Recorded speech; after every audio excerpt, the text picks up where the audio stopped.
Soviets and Soviets of the Red Army, how y'all doing? This is Con Ulrich. And I'm Ringru, hello, hello, hello. And folks, today on Siano, we have a bit of a Napoleonic fight shaping up here. Rang, who do we have and with what? On the left-hand side in blue, we have Ring Pixy playing a second French armoured with a flatline income, and right-hand side with Karma playing 184th Infantry with flatline. And by God, at IL2, he's on a mission to shoot down a off-map recon plane like immediately. Well, I feel kind of bad about this too, because that off-map recon plane, I feel like got called in after the game actually started, so that just seems like an unfortunate decision there. Yeah, it was not a good call. I believe you only get like one of them per card on A phase, so that's a pretty big loss rise, point rise, and also just losing that immediate off-map. Also worth mentioning, Karma bringing out the hero sniper unit over here, so that obviously, of course, means she's going to die in about 2 minutes. But it's always really cool to see the different hero units actually getting called on in. It's always there's not really enough infantry runs. It's always like tank people and airplane people. Well, as you can tell right now, the main, of course, axis of action is going to be up here to the north. Of course, maybe that might change once we see at long last the M5 Stuarts and the Valentines get to the front. But for the moment, it does look far more likely.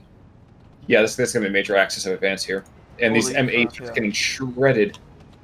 Yeah, we're just seeing Solar Ring Pixie go for very heavy early armored opener with all those lovely Shermans, and they make Greyhounds and the mechanized French infantry with the half tracks, which definitely do help out with the firepower. And yeah, just the French infantry are honestly pretty good in SD2 because they all have semi-automatic rifles, and all other infantry guns don't matter if it's not a semi-automatic rifle. Well, I'll tell you what else doesn't matter. Apparently, French armor doesn't really matter because we've seen more than a couple of these vehicles getting thrown into this town and all of them going down. The Sherman just drove right past things. It's pretty bloody so far. Yeah, but it's a good thing for Karma. He is playing 184th because you get a lot of strokey DPs. And having all those AT rifles will be his best way of keeping those Greyhounds and half-tracks array. Well, I know you said about the idea of semi-automatic rifles being the kind of king of the battlefield here, but I can't help but look at things like these Automachiki and these M8s to the north. That these Automachiki are as good, I would say, as some of these VTKs as well. Yeah, if they can actually get close range, they and that was the proviso. Yeah. As you can see right now, one of the Aptos is getting completely lit up by the amount of just French, American, just machine gun firepower. But it's really quite funny because 184th is one of the few divisions that has a really lovely M3 lead tank, a true masterpiece in American ingenuity. But against French armored, it's a really good tank. It can shoot those Greyhounds and half-tracks and other like Stuart tanks and shoot them a bunch because it has two guns, just one. Well, and the penetration values of both of them are pretty damn strong, all things considered. Valentine to the south has got broken down transmission, so basically means that thing goes at 2 kilometers an hour as opposed to its lightning fast 5. Real speed demon. And up north, the M4 Shermans managed to get a flank around on Karma's position, and they're just picking off the tanks one by one now. And that's a pretty huge territorial gain. If he can hold that forest, you pretty much... It's very easy to hold that forest once you completely capture it. It's a big if, though, and that's this gun. I mean, this has been an absolute slaughterhouse of French vehicles. It's been half-tracks galore. I mean, really, the only thing that's gone his way is that Karma's lost a couple of his own. Yeah. Like, he's very much going all out like he's playing a Vanguard or Maverick Income, but no, he's playing a nice and steady flatline, but he's still being able to just churn out the huge amount of French infantry and armed vehicles, which is really what you do with French army, definitely in a phase Rust division, especially going by SD44 standards. Very, very true. Looking elsewhere on the map, we see that these Valentines trying to be a little bit more frisky, engaging a Char down to the south, but of course the Char with this inherent stabilizers is just going to destroy that. So, but yes, sir, please. It's just been a very hectic first 5 minutes of this match so far. Solar Rings is doing a very good job keeping this momentum going up north, and Karma of a more slower, defensive infantry division. I feel like eventually he should be able to build up just enough infantry spam and anti-tank guns to start a defensive line, but really be able to actually take back a territory, because that can be a hard ask for 184th. It's a hard ask, yes, but I think it's more just because of the idea that their tanks, when they do get them, are still relatively under-armored. Mm-hmm. I mean, their anti-tank guns, there's nothing wrong with those. They've been a workhorse, and a workhouse, I imagine, too. But they've been a workhorse the entirety of this match thus far. Yeah. Yeah, 184th against French overall, tanks are actually not bad. The Valentines are really good gun platforms, the Lees I mentioned before. And for more heavy armored stuff, which isn't really much in the French armored, you've got the ISU. But I think the Valentines might be the real king of the battle here in terms of, for Karma, because just place them somewhere and that 6-pounder will beat out any 75mm most of the time. True. It is actually also rather lucky, though, for Solo-Wing Pixy to catch off some of these incoming Soviet troops. The Automachiki themselves actually taking a Zook, one of them taking a Zook to the face, not even getting out of his truck. But outside of that, though, look at all the machine gun fire coming to the north. The Svoltigairs are not going to be jumping anywhere. Nope. Just got all those Stroke DPs set up. And in terms of the infantry matchup, for Karma, definitely more of a long range. I mean, Stroke DPs with the 2 DPs, that's pretty much it. But the French are definitely more orientated towards getting closer range. They do have a pretty good machine gun squad of their own, with the Trin Browning machine gun squad, but apart from that, it's really just carbines and semi-auto rifles. Seems to truly be the case. I guess we'll have to see one at the 184th can be a bit of a chameleon, a karma chameleon, if you will, into some of these kind of northern. I know, folks, by the way, we haven't really looked at the south, but all the action has been to the north. But if you do look down to the south, you will notice that there is the occasional plume of smoke, and I believe most of that is French. I believe so.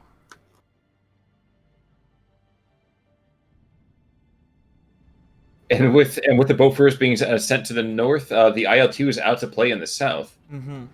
Yeah, those IL-2s early on can be a real pain in the ass to deal with the recon optics, just being able to spot stuff and then strafe it if it's pretty decent firepower. It's definitely a nice benefit that 184th has, especially as we saw right at the start of the match, we blew up the off-map recon plane before it really even got on the map. Well, and that's the thing, too. I feel like if that recon plane had not been so aggressively deployed, this northern forest would not look like it's about a dam ready to burst. Yeah, it's definitely a ballsy maneuver. I understand why he did it, because usually most of the time people don't bring out airplanes immediately, but against 184th with the IL-2s, it's definitely something you want to keep in the back of your mind, because any division that has those recon IL-2s, they're going to bring them out, for sure. It's the new B-26 Marauder, and it's been that way for quite a bit of time. Yeah, it kind of has been, yeah. And this 57 mil, not even getting a chance to speak his mind, he goes down even before the first round gets off the other direction. Yeah, not for nothing. I think Solo-Wing Pixy is very much up against the wall here. Yeah, as you've seen up north, Karma has managed to push back slowly but surely into the forest, and he's starting to get Soviet infantry spam out. He's got the Valentine tanks and other light armored vehicles into position. And on the defensive, those Valentine tanks are just killer. Not for nothing, but I'm kind of surprised the French didn't try to play for a more open territory, open field kind of idea. Maybe pushing here through the center, maybe try to rupture the line so that we can roll up either flank at your leisure. But yeah, that's a pretty good point. He definitely got choked up in that northern choke point trying to push on through, where really you don't want to be in a super open field with the French armored for the most part, because they're not that great in open ground engagements, but you definitely want to try to sneak your way down south or in another area of opportunity, because they do have that mobility with second French. Shockingly enough, we actually do see the ISU 122 to the south. I didn't expect to see that. Yeah, especially in A-phase run. You only get one per card in A-phase, usually right till B and C phase to bring them out. And it doesn't matter, because it just got slacked by that 57 mil. Yeah, and I don't know. I know people have been complaining on the forums recently about the idea of the auto-turning to face a source of fire. Mm-hmm. So I don't know if that was maybe a consequence of that just now or what, but It's we can set the also fate. like the 6 pounder is a really good anti-tank gun in this game, just due to its rapid fire rate and like I don't want to say long range, but all the guns have the same range, so it doesn't not really a fair assumption. No, true, true. I guess part of me just kind of saw that the front armor is still at 115. I know it matches, I know it meets, but Mm-hmm. the thought did occur, at least nothing else. And I was seeing one brave Greyhound over here, but I think he might get sent to the puppy mill pretty quickly, unfortunately. Yeah, he's That was gonna be rather dark backing for me, off. actually. So I, Oh, oops. it was poor. It was poor puppies. But that's about how he's over here. I mean, again, M8s. I think the M8 is such a versatile vehicle to kind of use in Phase A, but it Mm-hmm. has to have this recon optics, and I think the early ones didn't have those. Yeah, because you get the in second French armor, you get the recon runs, and then you also get the regular tank runs. And you do get Yes. the reason you take the regular tank runs is you have a bit of extra availability with your Yes. the tank slots. But yeah, the recon definitely does help out because you always do want to have some sort of recon optics. And I believe, yeah, 57mm will just kill the M3 Lee, but yeah, the M8 is gonna go down in a blaze of glory probably. I'm not sure I'd call it glory, but that's fair In a enough. blaze. That is true. That is true. Probably the best thing somebody named Lee ever did for the country. Um, Now Valentine did go down, so we have this hero Sherman Ginocchio, hanging out on this southern side of this lake. And other than that, actually, wow, we have this 76 up gun and a couple other Shermans coming to the front, and this might be enough to here. Yeah, this. Maybe. I mean, it's a good armored force for sure, and he's got the Nereve backing him up as well, some more Nereve being brought in. So, yeah, the Valentine's going down, that's really the heavy hitting armored unit. Actually, the thought occurs to me: doesn't the French Air Force have a decent presence for the Second Blindé? I always kind of feel like they should. I can never recall, unfortunately. Yeah, you got the classic smoke bomber, everyone's favorite non-lethal takedown method of pushing. But yeah, you also got like the P-38s and the regular DB-7 bombers with decent payloads. I guess I'm a little bit surprised that they don't have that coming in to at least keep that IL-2 at arm's length. Oh yeah, yeah, you have access to Spitfires as well and other decent anti-air. But he just has the one Bofors down south, and I believe he had one up north. Maybe he got killed. He did. Yeah. Right about where that Russian infantry is now. Oh. But to a certain extent, you can see with this cheap middle, and that would have been enough for me. Stick a Sherman or two either on the edges of the forest, you control and lock down that entire Soviet ridgeline to the east. Mm-hmm. But yeah, Riyadh has seen a resurgent push. It's really just going back and forth up north. Karma's setting up a pretty quick defensive line of just quick 45mm anti-tank guns, but I feel like he's a little bit outgunned, and with no infantry currently in that northern position, I feel like it's going to collapse up north very quickly. So anti-tank guns don't cause too much of an issue. Like right now, the 76 millimeters resist 3, and frankly, there we go. Yeah. Oh, there's 2 more. I didn't take those into account. Well, and that's the thing, is that frankly, if those anti-tank guns are able to arrest momentum, and that's the issue, isn't it? Mm-hmm. You want to straight up fly against Sherman. Sherman does have... Oh no, the other one's again, like, crossfire. Yeah, if he can just kill these 2 Shermans, that should slow down his push for a wee bit. There we go. Well, that's part of the way. The question is, though, one, can the Nueves see it? And it seems like they can, so this could take care of part of the problem. Nope, and we're also seeing... Yeah, some infantry reinforcements, some more anti-tank guns being brought up, and also... I have a feeling Karma will just be able to, hold on to his northern flag. Just in the nick of time for reinforcements to come in. Well, there are these 2 Valentines here as well, but it doesn't seem to be Valentine's Day. One goes down already. Like a Valentine's... Oh, never mind. It's a Valentine's Day massacre. That does certainly seem to be the case, but thankfully the Kingpin of Crime isn't here to enjoy it. Mm-hmm. Down to the south, we are seeing a couple of Tanko Desant Nikis holding this rather oddly shaped protrusion in the French lines. And there's actually this 45 mil, a couple of 45 mils with really decent line of sight overall. And there is one of those guys right now, the P-38. With chonking big payload of two 450 kilogram bombs. So that 45 is he's gonna die. Yep. Yeah. And he's going for the dogfight as well. Not the smartest of decisions. I know the IL-2s are fairly light. Oh wait, no, never mind. They're 20 mils, 23 mils are out. Oh yeah, one of them's almost out of ammo. So And not wait, a single burst of fire didn't even happen. You're just jams. Weapons get jammed. Jeez. Those IL-2s are deceptively very good in aerial combat for some reason. It's just they're so slow, they're hard to hit. Well, I'm wondering if there's some gremlins from the Kremlin to kind of just sabotage the French vehicle there. Oh, down south, Solo Ring gonna be trying to capture last sort of tip of the town here. Some good old sapper movement, but Tank Desnuki holding him pretty strong. And those Molotovs out. Well, the mistake here is that you cannot engage the Tank of Desnuki from close-in fighting. Again, guys, we talked about it. Under 100 meters is very few squads that are any better than that. Yeah, and they definitely wanted to share your drink review. As a exactly. Spicy kick. Oh, yeah. Well, you know, I feel like... Actually, sorry, Valentine tank goes down to the south. And with the death of that 145 mil, now we have a sapper behind enemy lines.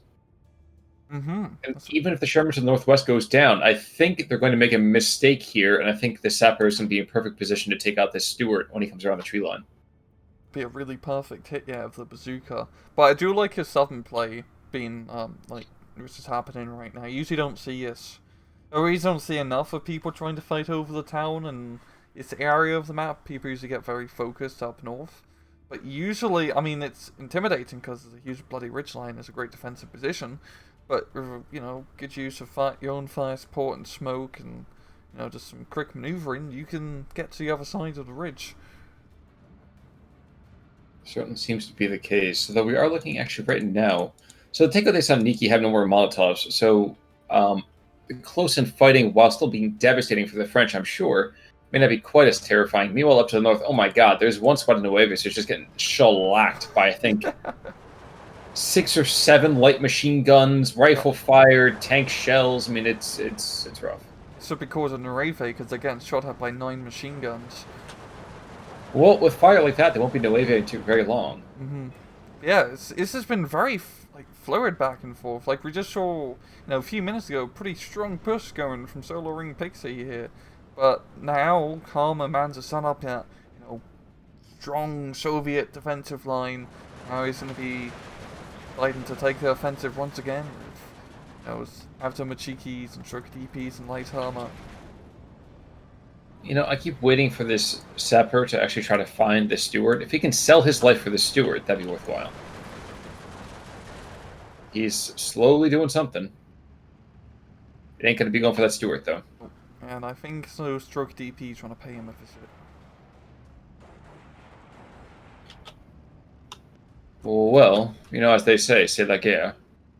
So, and outside of the other one, ISU 122, I'd be very surprised actually if Karma took more than 2 cards then, because like you said, it's not very efficient from one card to the next. And while it can be devastating, again, like you said, there's a second blinde. Why should you bother? Yeah, I'm really conflicted on the ISU 122 and like personal use. Because it has a big chonking gun, and on paper it has good armor, but I always find that it just gets killed in stupid rays. Like it just gets killed by like medium tank fire because it just dies. Well, having to be bow on constantly is a bit of a hassle. That whole assault gun variant behind it, if assault guns, heck, if any kind of assault vehicle was more durable in a city fight, that'd be one thing. But they just aren't. Yeah. I also think it's because Riv 184, if you don't get a lot of tanks to begin with, so it's not exactly a target-rich environment for the enemy. So when your only armored vehicle is a single heavy tank, like all the anti-tank firepower is just going to be concentrated on said tank instead of being more spread out between, more regular divisions, especially Soviet, which just have T-34 spam, which draws a lot of fire. That is certainly fair. I feel like we're getting prepared for another French push to the town is slowly falling under Slovene Pixies control, but it ain't coming cheap. And down south, actually, there was a Soviet anti-aircraft to match off with the French one. Yeah, the 37 mil. Yes, but it wasn't enough to keep the IL-2 alive. And on the shores of the lake to the north, this Nueve is going to learn how to swim. And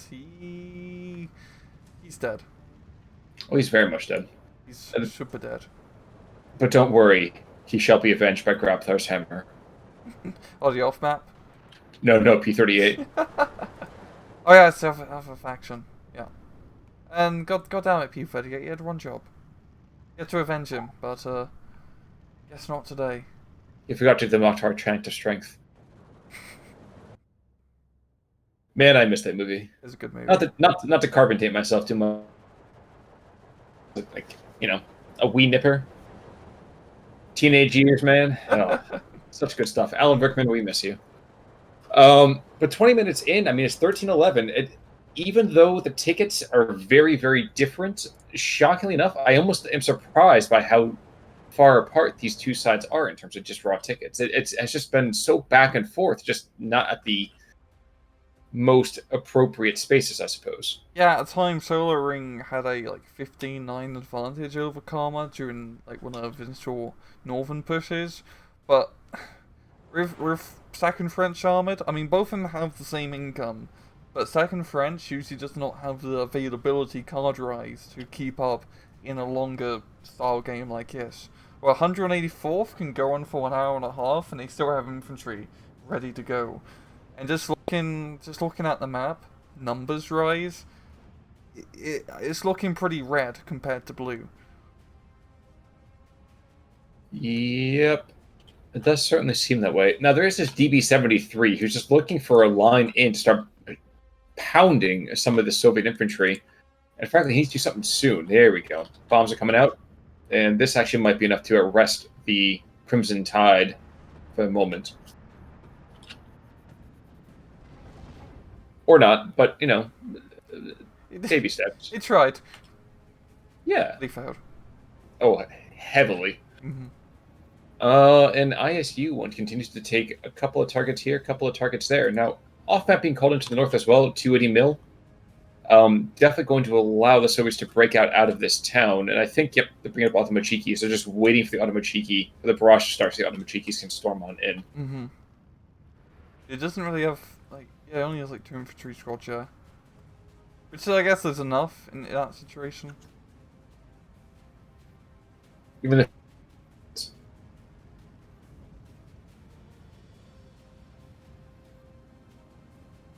well, I'm not really sure of whether or not Ryan kind of agrees with me on that one, but I think you cut out, yeah.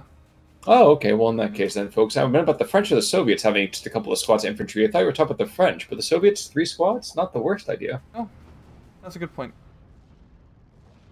And I guess you don't want to invest too much into that in the first place, just in the off chance it goes very poorly. But the barrage is falling, and there is no go order being given. Interesting. Oh, Tora. No, it seems to be much more Battle of the Crater more than anything else. Yeah, if he can actually capture the rest of that town, that's pretty huge, because it's pretty easy to hold on to the outskirts of the town once you fully capture it. He's got good forest placement for anti-tank guns, and I don't think he would get much further outside the town, because it's a big open field, and he really only has infantry spam. It'd take him forever to get anywhere. So not for nothing, but we have French Ersatz trooping with the Volontaires. These guys aren't going to do diddly squat because they're engaging most of the Soviet infantry outside their most effective range here. Yeah. So I applaud the usage of a more less French squad, but just I'm not really fond of this. Yeah, the Volunteers are very much a CQC squad. Yes. like they're very good in CQC because by God, it's just a lot of like automatic firepower coming in pretty hard. But the one like French machine gun is pretty pants, and he's just getting sniped and slowly beaten down. No, he is slowing down the push, to be fair, but it probably would have been better to hold back the volunteers a bit and then wait for the infantry and armor to get in, crest over the hill and shoot them point blank. Well, and it doesn't help that there's, what, 250 rounds, I think, on a squad? Something like that? Yeah, it's not. You 300, don't get a lot.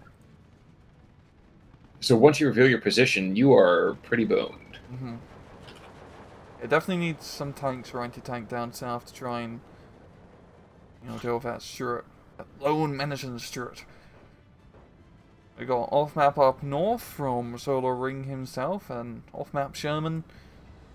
Try and, keep hold of that last little bit of a town, which he kind of has control of, but not technically. I was going to say that's very generous that you think he's controlling that town. Mm-hmm. Technically, in a way, but technically not. Depends how you look at it from the map. Well, I can tell you how I was looking right now. Karma looks like it's coming back around to smack Soloing Pixy in the face. Mm-hmm. A couple of Shermans down to the south, but not a whole lot really. Yeah, that that clicks. It's like, but down to the south, yeah, we're just seeing a slow buildup of Soviet material, and this is unfortunately where so much of a second blinded kind of falls off. And we've seen this actually in the original SD-44, and I think we see it again in SD-2. Yeah, they've done a pretty good job of keeping Blindade's theme the same from both games of being the A-Phase Rust Division. Even though it's receiving flatline income, you can do it, but you just don't have the cards later on. All the infantry, like volunteers on actually, they're pretty good, but they're not as good as your sappers or your Norives. Well, sappers, which you get, which have the anti-tank options. Because what's going to happen down south here is these Stuarts are going to move up, and the volunteers can only really, insult them. Yeah, sacre bleu, and then turn blue in the face. Yeah, exactly. Yeah. But and that's unfortunate, because I feel like had he just kept his guys off the crest of the hill, that would have been fine. Stick them back 100 meters. At that point, your squads are much better in CQC. Even against the Strokies, you can be competitive. Yeah. They're pretty good once again in CQC. He is finally getting some Shermans out here to try and contend with these, few Stuarts which are on the battlefield, so they should start picking things off. Especially if they're 2-star veteranry. It's a pretty scary Sherman. I'll tell you what's also scary, though, that 45 mil. He maybe should get the other Sherman on the ridgeline, helping his buddy out, because it's taken all the fire. I think maybe he owes him money or something, so... Yeah. But artillery shells are falling deep and fierce to the north, and it looks like the off-map Sherman is giving his life for the cause. I think it's a 76 is just trying to engage the ISU-122. Yeah. So I think the third barrage has been utilized here. Yeah, we're hoping there's going to be another chance for a barrage. But despite the insane bravery and more or less samurai-like charge, we might see a dead upgun no matter what. Yeah, the ISU's in a pretty good position, just, straight down the road. But 76 is getting more shots off because it's higher rate of fire. So I was hoping there's going to be anti-tank infantry, but volunteers, once again, can only shout insults and... never mind. ISU doesn't care about suppression, he just kills. Well, and that's the thing, isn't it? Unfortunately, that P-38J was not given a chance to get his bombs off. Indeed, he even goes down as we speak. And just when I really had thought that Karma was taking body shots consistently through his first couple of phases here, but he's pulled it back rather succinctly. Yeah, I'm maybe not the volunteers here. Yes, sir. I'm quite surprised Solo has managed to actually do a counterpush. It really felt like he's just going to be stagnant for the rest of the match, but he doesn't. I mean, he does have to kind of hold on for a long time. 14 minutes is point might as well be like 40 minutes for the French. But if he can, just push a little bit harder, one final hurrah up north, try to get another 2 flags or so, and try to get it to a +2 tick, then maybe. But as we've seen, Karma has managed to retake a flag in the town, bring it back to a Trove, and Karma has... He still has a numbers game. Oh, just not for nothing, but instead of one last hurrah, now it looks like one more oorah over here from the Soviets as 4 squads storm forwards, and the IC-122 basically says, "Friends? I have no friends," and just starts running people over. Are we gonna get bombed, Joe? The bombs kind of fell a little bit short, or long, depending on your point of view. All we can safely say is it didn't go where they needed to. So it's on top of people. Well, we're seeing right now the absolute issue with this Voluntaris, as the BA-10 by itself gets to kind of go and just use all of its HE shells. Mm-hmm. Which just should not happen. Yeah, just... And man, the IL-2 is just so freaking durable. I mean, he's got a lot of those Volunteers, and he's actually doing a pretty good push here down south of him. Like you said, kind of like French Sursedge troop and a bit in a row, just the amount of numbers that you can get. But the problem is that he doesn't have much fire support in this southern push. He has a single Sherman backing him up, and natural. Yeah, it certainly does seem to be that way. I guess the real test, though, is what happens when the Volunteers do get close enough to use that stun gun. We see one of them in the forest right now. He gets with a strokey DP. But I think all that tree... Actually, he's doing rather well. I'm surprised. Yeah. They're pretty, like, tough units to dig out. And then once they get close in, like, the M1 carbine is... I think it's a little bit better than a semi-automatic rifle in terms of fire rate or something along those lines. It's more accurate. It's a little bit more accurate, so it's a pretty nice little rifle in this scenario.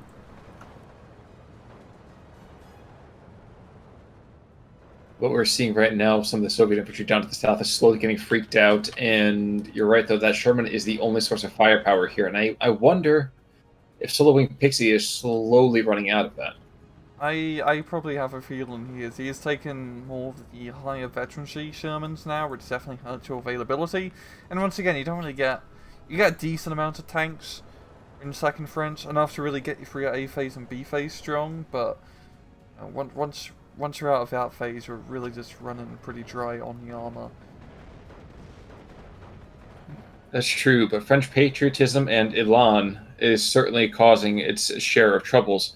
Though with the slowing down of reinforcements, actually, I'm wondering if we're actually also seeing a drying up of volunteers as well. There's such, like, you know, ready to fight volunteers that they're willing to go all the way to the Eastern Front to fight the Russians. Well, like I'm saying, I feel like we're back in 1812 at the moment, and the French, again, plastered the front lines, but now, not maybe by General Winter, but also just by this kind of stubborn defense, and in many ways, application of high explosives. Yeah, like I've said at the start of the match, 184th is a really good defensive division. They can just hold their ground like it's bloody Battle Kursk. But it's been a slow and steady grind, and even though I don't feel like Solar Ring Pixie still has the lead technically, I don't feel like he's going to be able to make any like counter-offensive at this point. The Southern Push has been pretty much stopped by the spamming of good old 76mm infantry support guns, which is pounding at the volunteers. Yes, sir. I mean, and that one Sherman is causing a bit of a hassle, but I think the 122 starts. Yep, the 122 is starting to see him. Mm-hmm. While the shooter is knocked out for the moment, I don't think it's going to be easy for the Sherman to pierce that metal hide. Yeah, especially at range. Yeah, it does seem to be a little bit doubtful that the Sherman's armor, though, can repel firepower of that magnitude. If he can hit. And supremely surprised how good some of these shots can be from a mile and a half away. Mm-hmm. Taking a quick look to the north. More bombs falling, more planes strafing, and more Strokies and Automachikis being dropped into that center town, which is looking logs after I was done playing with them as a kid. Not pretty. Pretty Not indeed. pretty at all. Yeah, it just seems like Karma's man to take him back at Northern Town. He just good old Strokey DP's really securing the victory. Now he's got a bit more of an air force, and there we go. There's a tap out. I was just saying, it'd be kind of embarrassing if the GMC Beaufort turns around and gets strafed or bombed by a plane. It always seems like such an ironic death to me at that point. I know, it's really a way to go. One job and he couldn't even fulfill it. Exactly. The 4K to 3K, and we're actually kind of seeing a lot of examples of maybe not stellar standout players, but doing their job and then some. Everyone is equally good in the Soviet side, for the most part. Some are a little bit more equal than others, but yeah, You know how it is. I mean, all people are equal, some are more equal. Yeah, looking at losses, Lucas, bloody hell, he's a real, armored killer, knocking out. Not heavy tanks, mind you, but just the sheer amount, and even killing the hero unit is pretty good. True. Very, very true. Looking elsewise, though, most of them not doing too hot here. A couple of trades here and there, but I think that first 10 minutes, I think you're right. I think the way to be playing Second Blinde at this point is you have to hit hard and just knock them out as quickly as humanly possible. Yeah, it's like Cossacks. You really do have to take him with Vanguard or Maverick income and just go all out in those 20 minutes. And as you see, even with the income to keep up with someone else, you just don't have the availability as the French. You just need to go hard early. Yes, sir. Yeah. Yes, sir. But all right, folks. It looks like that's about it for this particular match today. As always, we're going to be back a little bit later this week, though. But right, any final thoughts? None. Well, folks, in that case, then we will see you all soon. Until next time, I'm Con Ulrich. I'm Mangru. Take it easy.